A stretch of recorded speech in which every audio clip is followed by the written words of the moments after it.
What's going on, guys? Get123 here with more Grand Theft Auto 5, and just today, patch 1.11 went live, and as always, I'm bringing you guys the patch notes so I can tell you how patch 1.11 is going to affect you, and also give you my opinions on it. Once again, this was a pretty long patch with some pretty extensive notes, so what I'm going to give you guys are the top changes that you can look forward to with patch 1.11. So as always, like the video if you like what I'm doing here, or dislike it if you don't. Tell me why in the comments below, but without any further ado, why don't we get into these changes that we can expect. So the first thing on the list is new clothing items have been added to the clothing store. So obviously that is with the business update. And then of course also coming along with the business update is the second item. New tattoos have been added to the tattoo parlors.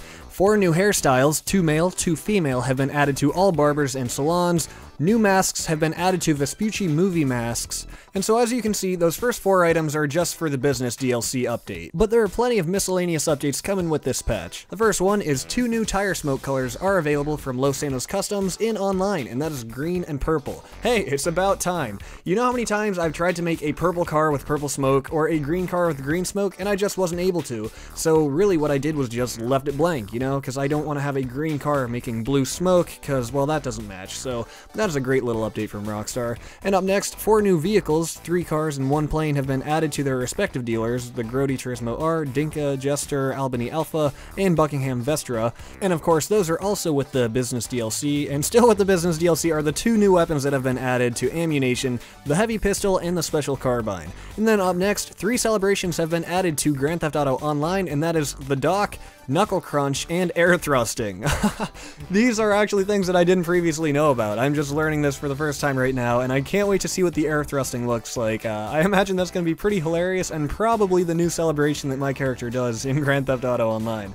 So moving onwards, players who are not the host of a job are now shown the View Join Players Info option while on the settings screen. This allows the player to access the list of players in their lobby, allowing muting or viewing profiles and stats. So hey, that sounds like a good update. Usually muting people is a bit of a pain if you're not the host, and somehow finding the people who've joined the lobby can be a little bit difficult sometimes, so that's a nice little addition. Moving on, fixed an issue where players were unable to claim vehicles after being destroyed in the impound lot. Personally, I've never had that problem, maybe you guys have, but hey, that's a good fix.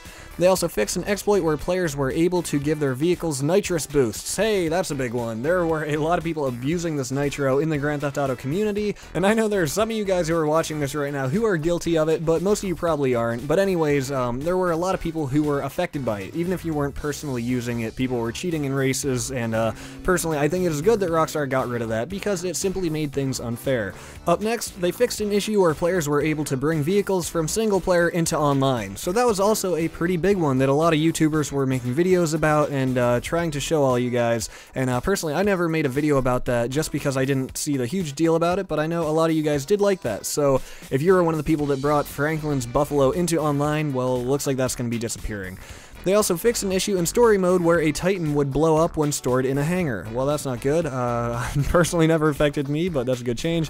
And also, if a player has already ranked up a character to rank 20, they will be given the option to skip the tutorial. And now we are at the final item on the list. A number of vehicles have been added back to vehicles that can be stored in player garages. Now that's worded a little bit weird, but it's pretty much saying here are the vehicles that you can once again store in your garage. And those are the Karen Rebel, the clean version, Beater Albany Emperor, Bravado Bison versions, Bravado Rumpo, Vapid Speedo, and the Canis Seminole. So those are the vehicles that you will once again be able to store in your garage. So that does it for the top changes. Those are your changes for patch 1.11. Like I said, there is a full list, but if I were to go over all those, this would be like a half-hour video, and frankly, I don't think that the majority of people watching this video have the patience or the interest to watch a video that long about this, because a lot of the other changes are pretty small and insignificant. But if you would like to see all the changes, then there will be a link to the patch notes in the description below. But that does it for me, guys. Please stay tuned for more videos in the future. I will see you next time.